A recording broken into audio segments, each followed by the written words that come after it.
Hey everyone, and welcome back. I'm Mike Wade. Thank you for tuning in to Dissect and Connect, a podcast where we explore population health issues impacting your community. This podcast is a service of Montgomery County Prevention Partners and New River Valley Community Services. Our podcast is made possible by a grant from Carilion Clinic. The views expressed in this program may not reflect those of Carilion Clinic.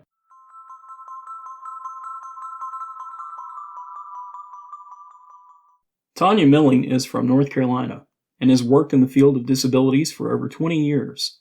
She began her career providing residential services and later worked in supported employment. Through the years, Tonya's passion for the rights of people with disabilities became the central focus of her career. Tonya first came to Virginia in 2011 when she joined the ARC of Southside as its executive director. She led the agency through a transformation from traditional services to inclusive supports that are built around the person and not their disability. At the Southside chapter of the ARC, she and the leadership team successfully closed all of the segregated facility-based programs and developed and implemented new support services that empower people with developmental disabilities to build their own lives with the supports they need to live the lives that they choose. In January 2018, Tonya became the executive director of the ARC of Virginia, where she is advocating for change so that every person with a developmental disability can have access to supports to live their life in their community.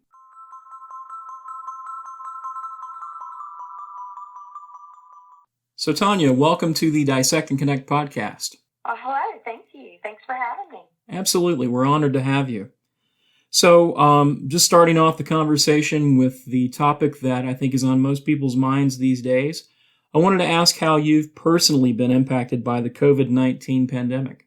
Yeah, it's quite an adjustment for everybody, right? Exactly. For me personally, I'm lucky because myself and my family were all healthy, and working from home with the job that I have, that's been an adjustment, but one that can be made. So really happy and blessed that I'm able to do that. And so, yeah, it's just jumping in there like everyone else, trying to figure out how to juggle home and work all in the space of our house. But it's going okay. It's going okay. Thank you. I don't know about you, but I feel like I'm getting used to it on some level. In a way, right? Yeah. And I have to say, one of the things I really like is having all these meetings with colleagues, that's happening everything over video chat. Uh-huh. Seeing a little window into everybody's life, right? Like you might see their bedroom, or you see their dining room, or their living room. Yeah. Even your favorite celebrities, like the talk shows that you're seeing. You just kind of get a little glimpse into people that you don't generally get that glimpse. So I kind of think that's neat. But eventually we'll have to dress ourselves and do our hair and makeup and actually do that in order to go to work again. But so I want to come back to COVID-19 in just a bit, but before we get there, I wanted to see if maybe you could offer us with for those who maybe aren't familiar with the ARC of Virginia, kind of an overview of the organization and its mission. Yeah. Well, we are the state chapter of the national organization, Mm-hmm. the ARC of the United States, and that is the oldest grassroots organization advocating for people with developmental disabilities and their families. Okay. The mission is really about making sure that we're advocating for people to have a life like mine and yours, right? Mm-hmm. To be able to be included and participate in their communities throughout their lifetime. And the ARC does that through state chapters. There are over 700 chapters across the country, to include state chapters and then local. Here in Virginia, we have 23 local chapters, one in your area, Mm-hmm. the ARC of New River Valley. Right. And so that's really the network that we use for doing and mobilizing people to advocate for various issues. And some of that's policy related, obviously, correct? It is, yeah. A big part of what the ARC does is public policy and mobilizing people with disabilities themselves and their families to have their voices heard. Their voices as being the center of driving policy and the system in Virginia is what we hope for. So we work really hard with those chapters and a lot of other partners, a lot of other advocacy organizations in the state each year. We mobilize together and come together to have a united voice to go and advocate with the General Assembly for policy and budgetary items that will move forward more inclusive opportunities for Virginians with disabilities here in the state. Thank you for that. I shared some of your professional experience and some of your background in the introduction, but I'm curious if you could share why you chose this as a career path. Yeah, it's really about empowering people. I feel really excited. I'm not like a lot of professionals in this field actually come with the personal experience. Mm-hmm. A lot of people that I know are drawn to this because they themselves are a parent or a sibling of a person with a developmental disability. And that wasn't the experience for me, but in college, I always joke and say that it's because I was a procrastinator, and I waited until my last semester in college to sign up for an internship, and there was only one left, and I took it, and that created a future path. It was working in a group home with adults, 5 men who shared a house together, and they all had developmental disabilities. And that was my introduction, and I just fell in love with the work. And over time, I was very lucky to get to meet, lots of people receiving services and get to see what it's like in some of those more traditional services. But I got excited about helping people when I saw for the first time someone get their first place, right? Get their first apartment, their own place, and see that, we're all the same. We all want the same things in life, and that everyone can be supported in their own community, and that the natural environments that we all live in are the better option. That seeing someone get a job for the first time or any of those things, it's just really rewarding. And so being a part of that is something that I fell in love with and I'm blessed to be able to make a career of. So the lesson is procrastination really pays off. Exactly, right, yeah. No, clearly it was meant to be. So I'm glad that you chose the path that you did. Me too. For folks who don't have a loved one who has disabilities, could you maybe talk about some of the unique challenges that those individuals and families are faced with on a day-to-day basis? Absolutely. People often are facing discrimination. They're facing not having the same opportunities and access to things as everyone else. And that can be really difficult. I think that how people perceive you and look at you and think that maybe you don't belong somewhere, right, or you need something special is a real disadvantage. And it's a real myth too. That there are a lot of barriers that keep people from just doing the same things that we all do. A lot of times I think that families can start facing challenges early on in making sure that their children are able to get the services that they need to be able to access school, to be included with children without disabilities. And so families need that support very early to be able to make sure that their child has whatever accommodation or supports that they need to support their academic needs, their educational needs. And that has to happen early, or the earlier the better, really.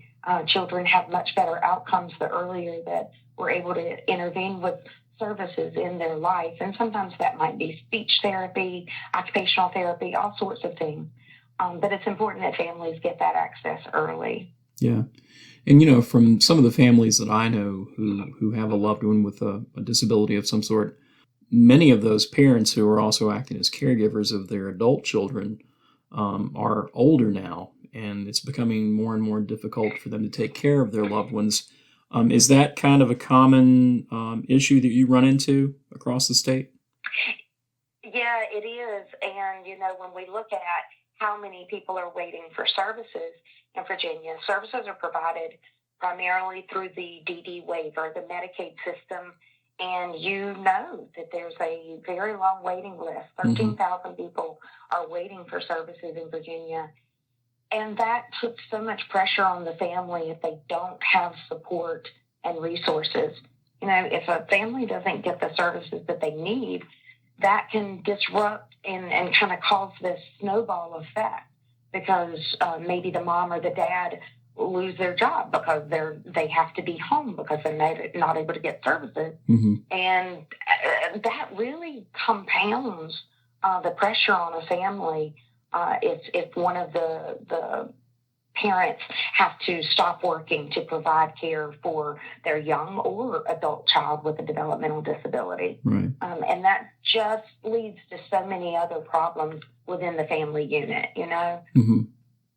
And there are really, of that 13,000, 3,000 are in priority one, which means that they are in a crisis. They're in an urgent need. Wow. 3,000. Yeah, that's a big number. Yeah, it's a huge number, and it's a huge problem. And Virginia's made some progress over the past few years, but it's not nearly enough. That's thousands of people who are going without services.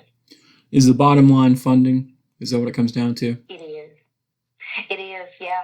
Yeah. And every year, hundreds of advocates go to the General Assembly and advocate for this funding, and we're fortunate we have some champions on both sides of the aisle. We've had many champions who see this as a vital public service, to make sure that this is taken care of. But the issue continues to just get deeper and wider as people are waiting and the funding is needed. The rates right now are not what they need to be. The rates of pay for providers of these services, and so now we're facing a lack of providers, as well as the funding for the slots themselves to take care of the 13,000 people. But yeah, it comes down to money, like a lot of things in life. And two, I think that the individuals who live with disabilities in the behavioral health scope of things tend to fall under the radar because it doesn't grab the headlines like overdose and suicide do. Yeah, I it's hard because there are a lot of competing needs. Right. And I do think that because I think you're right that this is a lifelong need for someone. Right. And so when you have that comparison, like you said, it grabs headlines that certain things are happening in other arenas where these are folks who are going to need support long term. And it does. I think it does fall under the radar, like you said.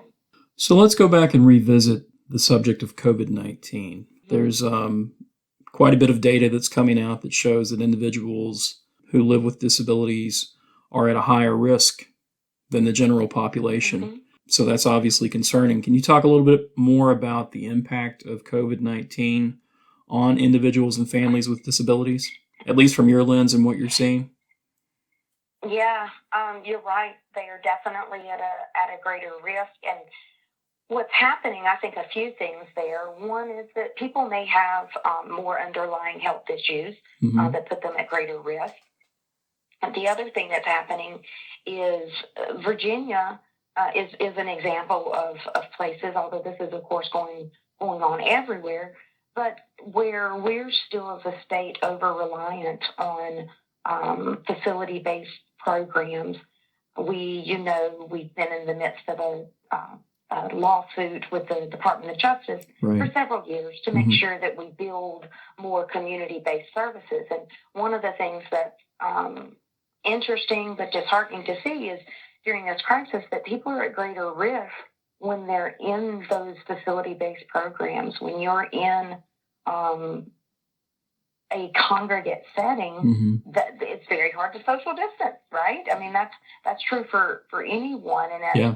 it's standing out and it's bearing out in the numbers as greater across the country, where people are still in many institutions and group homes and various settings where they are at a greater risk because they're not able to separate themselves, right? Mm-hmm. Mm-hmm. And that just creates a continued problem, and a risk. And right now, the numbers are showing that people are getting COVID at a higher rate with disabilities and also dying of that at a higher rate. And so that is really concerning. When someone's supported individually and in their own home, then they can take the necessary precautions that any of us are taking in our own home, to isolate from our other members of our community and our neighborhoods.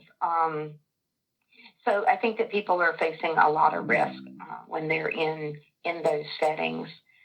But as a whole, the other thing that we're seeing is people who are in their own homes or they're living with their families, they are lacking in support right now. Maybe they had a personal care aide or someone coming into their home previously, and they have gotten sick, or there's a staffing shortage, and so now they're not getting that help to come into their house. Right.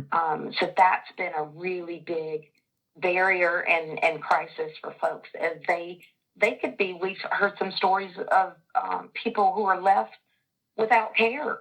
One particular woman who reached out to us recently, because that's something New York does, is of course do a lot of individual resource navigation and helping people throughout crisis. And she reached out to say that her care provider was not able to come, and when they didn't come, when no one showed, she can't get out of the bed. Oh, wow. Her disability requires someone there to physically help her do that. And so talk about being stranded and abandoned.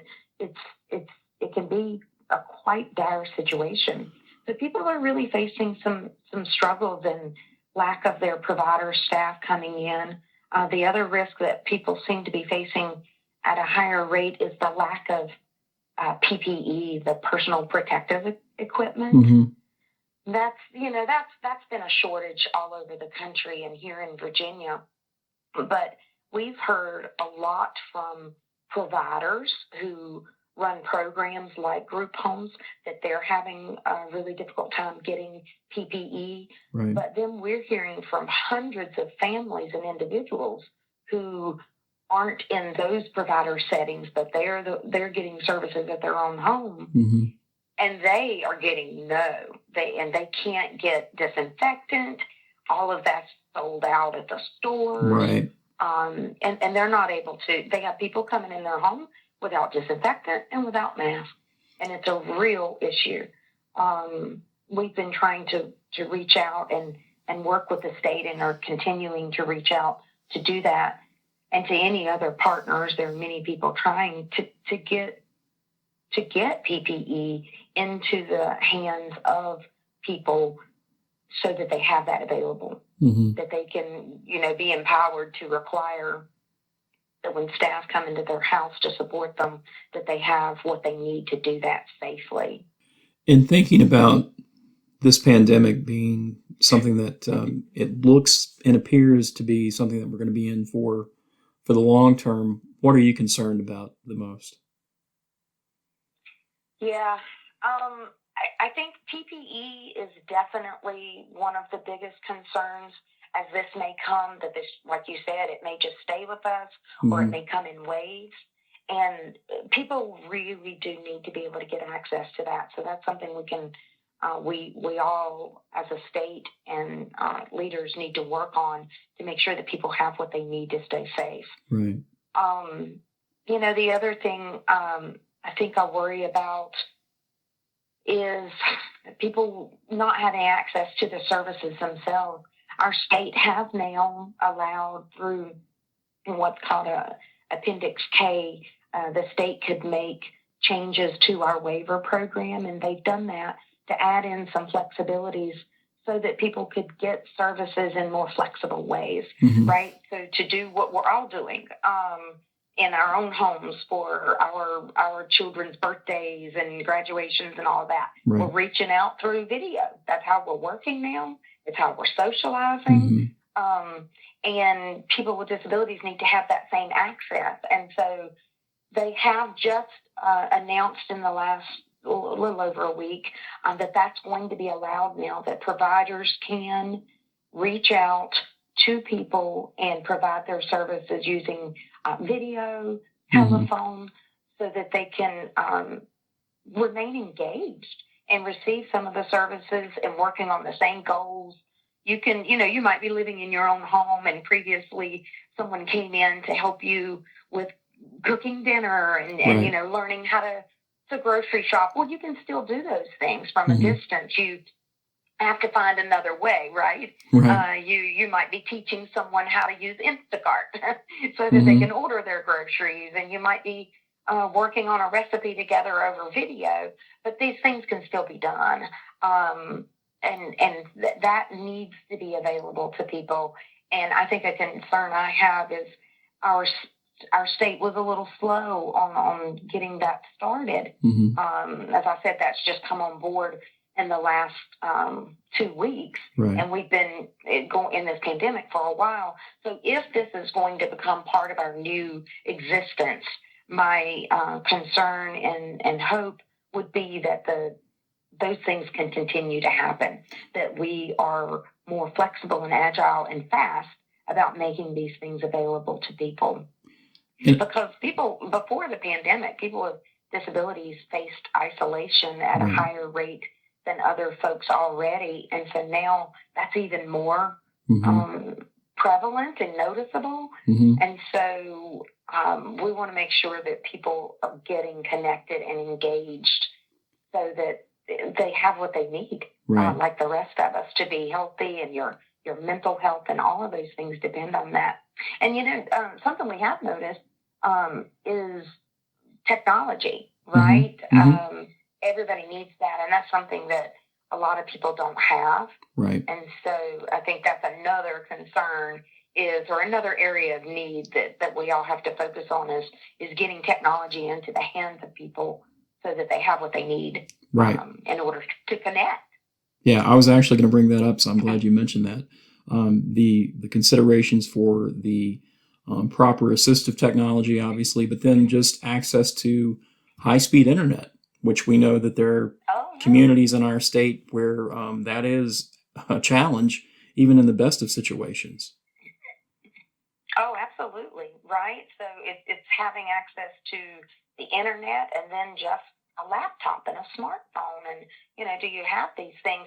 And then once you have them, a lot of people, we have found it's a learning curve for all of us, right? I Absolutely. mean, we've watched our colleagues and ourselves stumble on Zoom, and we've all done that.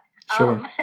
And so it's a learning curve for all of us, and so making sure that we've got some ability to do some training. And so we've been really excited at the ARC of Virginia. We have an alliance of self-advocates that started from a grant from the Virginia Board for People with Disabilities. And so that alliance is made up of self-advocacy groups across the state. And so the folks on that alliance all have disabilities, and they're from different areas across the Commonwealth. And as they've been coming together, they've been meeting through Zoom and technology, and it's been really interesting to watch. And right now, for the most part, they're starting to teach each other. They actually just announced that they're going to do Tech Tuesdays to kind of do some trainings on how to do these different things, how to access, how do you set up email, how do you set up a Facebook account, how do you, do these different things just to stay connected and engaged with your providers, with your agencies, but then with your friends and with your family and each other. So it's really nice watching. We've been excited to see the leadership of people with disabilities taking this on, seeing the need, and then providing it to their peers and their friends. That's been really nice to see. Oh, that's great. All adapting to our new normal, whatever that is, right? Right, exactly. Yeah. Hey, the other aspect of COVID-19, and I think I read something just the other day that came out from the ARC about, well, it was in response, I think, to the CDC's newly issued guidelines around reopening of schools, or at least the consideration of that. And I think that's a whole different ballgame for children and young people with disabilities. Wouldn't you agree? Yeah, it definitely is. And young families, are really struggling right now at home. All families, I think, are struggling at home to provide for their academic needs of their kids. Of course. But these families in particular, having the technology, having the things, when a child learns through hand over hand and that sort of thing, involvement, it's really hard doing those things from a distance. And so when you start looking at schools opening back up and making sure that they're protecting and providing for the needs of students with disabilities, there are more complications. It is very concerning. What are some of the primary concerns that you have in regards to children going back to school, those with disabilities? I think one thing would be making sure that in whatever the new setup is, right? If there's, greater, more stringent rules on social distancing, on different hygienic and cleaning, sanitizing, all of that is going to have to be done in a way that we're making sure that students understand this, whether it's small kids with or without disabilities. I think that's something that everybody's thinking about, is what this is doing to their understanding of the world around them, and making sure that they understand that they have why and how to wash their hands so frequently and use hand sanitizer and wearing masks and keeping distance. Kids are not good at keeping distance. That is not something that comes natural for children in general. Right. And a lot of the students with disabilities can't keep distance because they need physical hand over hand assistance or personal care needs with taking care of their personal needs. So it's just not as possible for them to keep that distance. And so I think any changes that happen in the school system really have to be talked about to make sure that every child's learning and understanding capabilities are considered, as well as, what did people lose during this time that they were away? Very worried about loss of skills and loss of, any progress that had been made on goals. It really concerned about what students have lost in the interim and how you can bring them back up to catch up. Playing catch up is not easy. And I would imagine, too, that it's more difficult to find placement in daycare, child care centers for young people that have disabilities.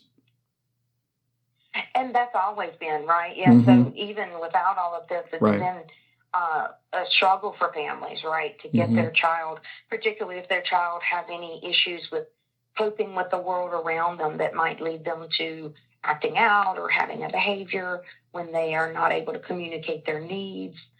It's really hard sometimes for families to get good quality daycare. And so in the face of this, it'll just be more difficult. Yeah.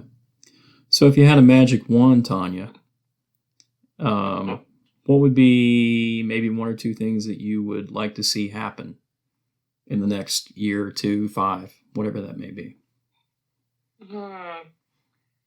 Yeah, I think that services becoming completely responsive and quickly responsive to people.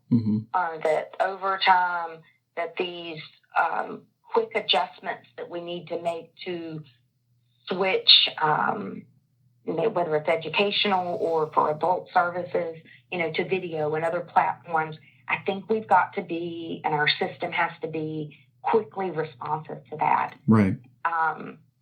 And the other thing is getting PPE to everyone. And I think if I had a magic wand too, it would be that the system itself focuses on, well, what is it that the individuals themselves and their families need. That's the conversation.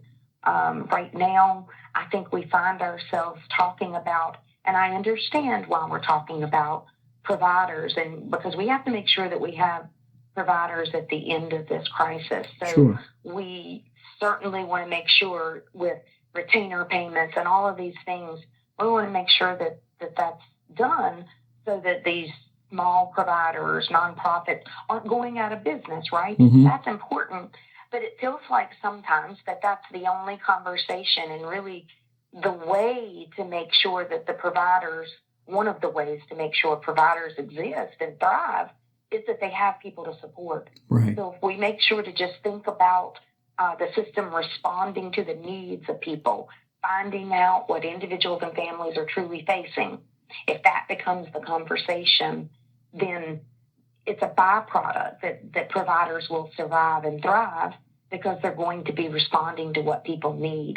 And I feel like that needs to be a bigger part of the conversation. While I have that magic wand in hand, I think I should go ahead and knock out that waiting list as we look over.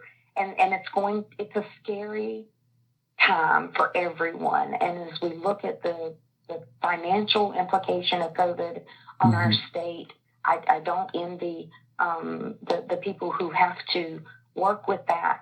But when we think about everybody in such turmoil right now, I can't help but think about the 13,000 people waiting, and particularly the 3,000 who were in crisis before COVID. They were in urgent need in their life before this happened. So it has now just exacerbated any of those critical needs that are happening in their life. And so I think those are the folks that are on my mind the most. Yeah. Because as the system, rightfully so, focuses on making sure we can continue providing services to the people already being supported, and that there's not interruption, and that people are safe. There's so much to be concerned about, and I agree with that, and that's what we're all focused on. But there's this whole other group of people, thousands of them, who were already in crisis, and now it's just worse, and we're not in touch with them as closely as we as a whole, I say, to know what's happening with them. And as we come out on the other side, how much further in the hole have they gotten? Yeah, because those numbers are me. Almost surely to increase. Absolutely right. At the same time that the financial burden on the state, becomes more difficult. So we do, because of that, we continue to follow the Arc of United States work, what they're doing at a congressional level and national level for aid and these packages to come to the states in the way of funding for Medicaid services, for home and community-based services. So we follow that. If anyone wants to follow them, they do an amazing job, and we pass that down through the state and local chapters to respond to these action alerts, because you're right, the need and the number of people that are on that crisis list, it's just going to get bigger. I hate to wrap up our conversation on kind of a down note, but do you have any parting words of wisdom or one takeaway that you could share with our listeners? Maybe, and I don't know if this answers it, but maybe because we do want it on, we do want it on a more positive note. I have heard more than once from several adults with developmental disabilities who are living in their own homes, some of which live in group homes. It's across the board. But I have actually heard several people say that as a byproduct of everything happening, that because the rest of us are being forced to use video and all these other platforms, that they're actually more engaged right now than they have been. And I think that's maybe a positive that we can see that will come out of this is that people are getting these opportunities, and hopefully when the world opens back up and it becomes more what we remember, right, they're going to have more tools. mm-hmm. They're going to have more skills, and they're going to have more relationships so that they can reconnect like all of us when we're in a better place. So that's my hope, at least, and I hope that that's the case, and that people can get what they need in the meantime to stay safe. Well, that's a great way to wrap it up.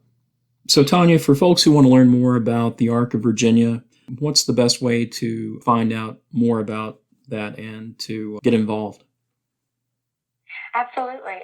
You can visit our website. It's thearcofva.org. And for those folks in the New River Valley area, the local chapter is thearcnrv.org. But if you go to our state website, then we have all the chapters listed there.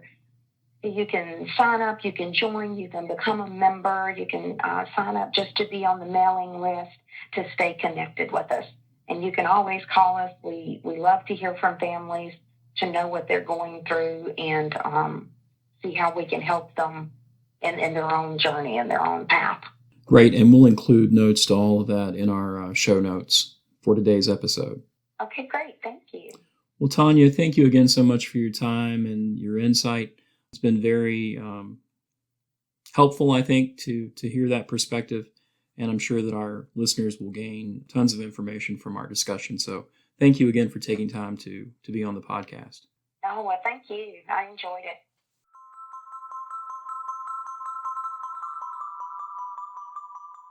We hope you've enjoyed this episode of the Dissect and Connect podcast. To learn more about Montgomery County Prevention Partners or New River Valley Community Services, be sure to check us out on Facebook or visit nrvcs.org/podcast.